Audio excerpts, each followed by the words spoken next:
जय हिंद फ्रेंड्स। जून महीने के प्रतियोगिता दर्पण के 60 संग्रह में हम आपका स्वागत करते हैं। आज हम 51 से लेकर 130 तक जितने भी सवाल हैं सभी को आज हम देखेंगे। यदि इनमें से आपको कोई भी क्वेश्चन आता हो तो कमेंट बॉक्स में ज़रूर लिखिए। तो शुरू करते हैं आज का पहला सवाल। भारतीय अर्थव्यवस्था के संदर्भ में बैड बैंक किससे संबंधित है? इनका सही जवाब है अस्तित्व पुनर्निर्माण कंपनी। इसे सरल भाषा में समझें, इसे बोलते हैं NPA, जिसे बोलते हैं नॉन परफॉर्मिंग एसेट। जिसमें कोई बैंक है वो किसी उद्योगपति को लोन दिया और उद्योगपति उस पैसा का नहीं लौटा रहा है, वह दिखा रहा है कि हमारे उद्योग में नुकसान हो गया है और वह नहीं लौटा पाता है, तो सरकार उसे क्या करती है? माफ़ कर देती है। उसे बोलते हैं NPA। अगला सवाल। ऋण देना, निवेश करना, बैंक का उधार लेना और जनता से मांग जमाए और चेक जारी करना आदि कौन सी कार्य गैर बैंकिंग वित्तीय कंपनी नहीं कर सकती है? इनका सही जवाब होगा जनता से मांगे जमाए और चेक जारी करना। अगला सवाल है विनिवेश से प्राप्त राशि को सम्मिलित किया जा सकता है? इनका सही जवाब होगा पूंजीगत प्राप्ति के लिए। विनिवेश वो होती है जैसे कोई सरकारी कंपनी है और इसका सरकार ने 49% हिस्सेदारी बेच दी है किसी उद्योगपति या किसी कंपनी के पास, इसे बोलते हैं विनिवेश। अगला सवाल है GST क्या है? गंतव्य आधारित उपभोग कर, जिसे बोलते हैं GST। GST को हिंदी में बोलते हैं वस्तु एवं सेवा कर। अगला सवाल है अर्थव्यवस्था के क्षेत्र में जैसे कृषि हो गया, वानिकी, मत्स्य और खनन आदि को शामिल किया जाता है, तो शामिल किया जाता है किसमें? प्राथमिक क्षेत्र के अंतर्गत। अगला सवाल है भारत में आर्थिक नियोजन की चर्चा सर्वप्रथम वर्ष 1936 ईस्वी में प्रकाशित पुस्तक प्लानेड इकोनॉमी ऑफ इंडिया में की गई थी और इसे लिखा था किसने? M विश्वेश्वरैया ने। अगला सवाल है 1944 में गांधीवादी योजना और जन योजना किसके द्वारा प्रस्तुत किया गया था? इनका सही जवाब है C मन्नारामन और MN राय द्वारा। अगला सवाल है त्वरित, सतत एवं समावेशी विकास किस पंचवर्षीय योजना का प्राथमिक लक्ष्य था? इनका सही जवाब है 12वीं पंचवर्षीय योजना का। और 12वीं पंचवर्षीय योजना की जो अवधि है वो है 2012 से 2017 के बीच। अब अगला सवाल है किस वर्ष मिड डे मील योजना की शुरुआत हुई थी? तो इनका सही जवाब 1995 में मिड डे मील योजना की शुरुआत हुई थी, जिसमें जो मध्याह्न भोजन है वह स्कूल में ही दिया जाता है जिससे बच्चों को पौष्टिक भोजन मिल सके। भारत में विदेशी विनिमय नियंत्रण की कार्य कौन सी संस्था करती है? इनका सही जवाब है RBI।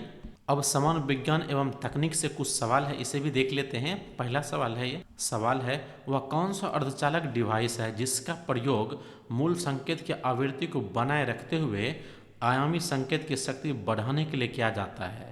इनका सही जवाब है ट्रांजिस्टर का। और ट्रांजिस्टर जो होता है वह अर्धचालक होता है। कौन सा संयोजन क्रम से प्रोकैरियोट और यूकेरियोट में अनुवांशिक द्रव्य को सही निरूपित करता है? तो इनका सही जवाब है न्यूक्लियोड और क्रोमेटिन। अगला सवाल है लयन का यानी लाइसोसोम पाचक एंजाइम को किसके द्वारा संश्लेषित किया जा सकता है? तो इनका सही जवाब है रुद्र अंतर्द्रव्य जालिका। अगला सवाल है किंग कोबरा, टर्टल, गिरगिट और मगरमच्छ में से किस में 4 कक्ष युक्त हृदय होते हैं? तो इनका सही जवाब है मगरमच्छ यानी क्रोकोडाइल, इसमें 4 कक्ष युक्त हृदय होते हैं। अगला सवाल है फ्लोएम यानी पोषवाह ऊतक मुख्यतः किसमें परिवहन के लिए उत्तरदायी है? तो इनका सही जवाब है खाद्य। अगला सवाल है पास्कल, न्यूटन प्रति मीटर स्क्वायर, जूल प्रति मीटर स्क्वायर और बार में से कौन सा दाब का मात्रक नहीं है?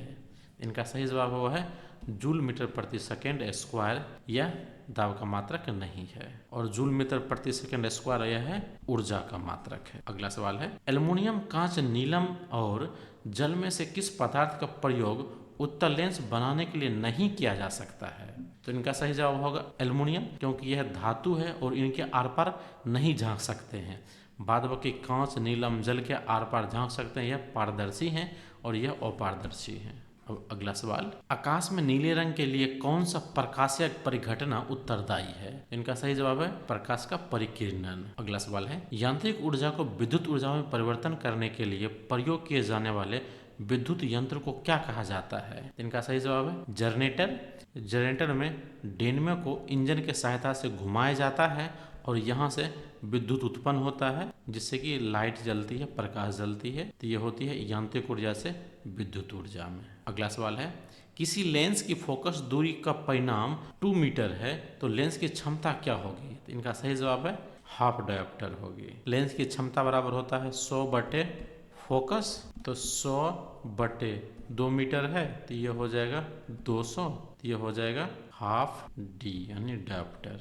अब कुछ सवाल कंप्यूटर ज्ञान से है, इन्हें भी देख लेते हैं। सवाल है, MS एक्सेल और MS विंडो में से ऑपरेटिंग सिस्टम का कौन सा उदाहरण है? सही जवाब है MS विंडो, जिसमें कि ऑपरेटिंग सिस्टम रहता है, और एक्सेल में संख्यात्मक काम होते हैं। सवाल है, जब आप PC पर किसी डॉक्यूमेंट पर कार्य करते हैं तब डॉक्यूमेंट अस्थायी रूप से कहाँ स्टोर होता है? तो इनका सही जवाब है वह है रैम पर स्टोर होता है। अगला सवाल है, किसी उच्च स्तरीय भाषा में लिखे गए संपूर्ण प्रोग्राम का मशीनी भाषा अनुवाद किसके द्वारा किया जाता है? तो इनका सही जवाब है कंपाइलर के द्वारा। अगला सवाल, किसी यूनिट संग्रह क्षमता को नापने के लिए प्रयोग लाई जाती है? इनका सही जवाब है टेराबाइट। अगला सवाल है, वेबसाइट पर प्रयुक्त एड्रेस को क्या कहा जाता है? उसे बोलते हैं URL। जैसे किसी वेबसाइट पर लिखते हैं www और इस यहाँ एड्रेस रहता है, फिर .com या .in रहता है, जिसे बोलते हैं URL। अगला सवाल है, भारत में इंटरनेट की शुरुआत हुई थी? इनका सही जवाब है 14 अगस्त 1995 को शुरू हुई थी। कंप्यूटर में संचित फाइलों के समूह को क्या कहा जाता है?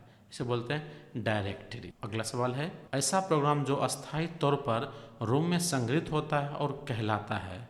फर्मवेयर। अगला सवाल है, MAN का पूरा नाम क्या है? यह है मेट्रोपोनियम एरिया नेटवर्क।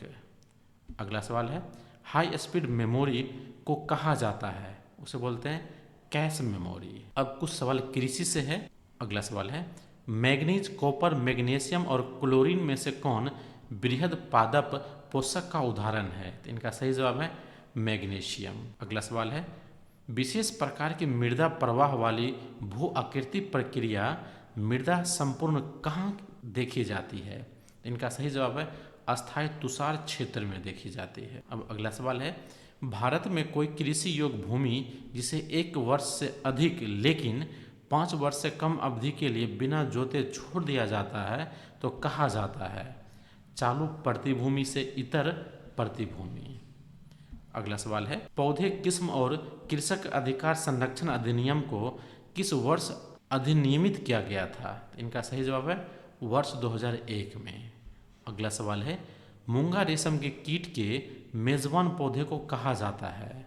इन्हें कहा जाता है मेचिलस बेम्बोसियाना। अगला सवाल है, अल्फांसो, फजली जर्दालू, लक्ष्मण भोग और लंगड़ा GI टैग से प्राप्त आम की प्रजाति किस राज्य से संबंधित है? इनका सही जवाब है क्रम से महाराष्ट्र में होता है अल्फांसो, बिहार में होता है फजली जर्दालू, लक्ष्मण भोग यह गुजरात से संबंधित है और लंगड़ा आम उत्तर प्रदेश से संबंधित है। अब अगला सवाल है, पहली अखिल भारतीय सम्मिलित अनुसंधान योजना AICRP 1957 किस फसल से शुरू की गई थी? तो इनका सही जवाब है मक्का से। अगला सवाल है, भारत में कोऑपरेटिव आंदोलन के जनक कौन है? तो इनका सही जवाब है त्रिभुवन दास पटेल, और इन्होंने ही ये जो अमूल है दूध फैक्ट्री इसकी स्थापना की थी। अगला सवाल है, नींबू, मशरूम, अंगूर और अनार के राष्ट्रीय शोध केंद्र अवस्थित हैं? और नींबू का अवस्थित है नागपुर में, मशरूम का अवस्थित है सोलन में, और अंगूर के हैं पुणे में, और अनार के हैं सोलापुर में। अगला सवाल है, बैगन धब्बा किस सब्जी की फसल का एक कवक जनित रोग है? इनका सही जवाब है वह है प्याज। अब कुछ सवाल है संप्रेषण और संचार से। संप्रेषण डिस्क पटता का उच्चतम अंश पाया जाता है? इनका सही जवाब है मेटा संप्रेषण में। अगला सवाल है, समीपीय संबंधित है वह है अशाब्दिक संप्रेषण से। अगला सवाल है, प्रभावी अंतःवैयक्तिक संप्रेषण का मुख्य तत्व है वह है सक्रिय श्रवण। अगला सवाल है, संगठनात्मक परिस्थिति से संबंधित है पार्श्विक संप्रेषण। सवाल है, संगठनात्मक परिस्थिति से संबंधित है यह है पार्श्विक संप्रेषण। अगला सवाल है, किसी उच्च संशक्त समूह के सदस्य के समालोचनात्मक मूल्यांकन परक निर्णयन क्षमताओं के नष्ट होने की प्रवृत्ति कहलाती है? इनका सही जवाब है समूह सोच। अगला सवाल है, निर्णयन की वह शैली जो सभी को प्रसन्न रखने से अत्यधिक संबंधित है कही जाती है, वो है व्यवहार परक शैली। अगला सवाल है, प्रसंभ्याता गुण है, वह है आगमनात्मक युक्ति का। अगला सवाल है, स्वर संबंधित क्षेपण संप्रेषण का कौन सा संकेत है? सही जवाब है पराभाषीय संकेत। अगला सवाल है, विकृति, विलंब और निस्पंदन में कौन सा एक ऊर्ध्वमुखी संप्रेषण के संगठनात्मक मौन का उदाहरण है? इनका सही जवाब है निस्पंदन। अगला सवाल है, संप्रेषण प्रक्रिया में संदेह रूपांतरण की सफलता की जांच की जा सकती है, वह प्रतिपुष्टि द्वारा। अब खेल कूद से कुछ सवाल है, इन्हें भी देख लेते हैं। सवाल है, प्रसिद्ध खिलाड़ी राफेल नडाल का संबंध किस खेल से है? वो है टेनिस से। और ये राफेल नडाल कहाँ के थे? स्पेन के। अगला सवाल है, ओलंपिक खेलों में झंडे में बने 5 चक्रों में रंग का क्रम होता है नीला, पीला, काला, हरा और लाल, और यह 5 रंग है 5 महाद्वीपों को प्रतिनिधित्व करता है। अगला सवाल है, वर्ष 2028 में ओलंपिक खेलों का आयोजन कहाँ किया जाएगा?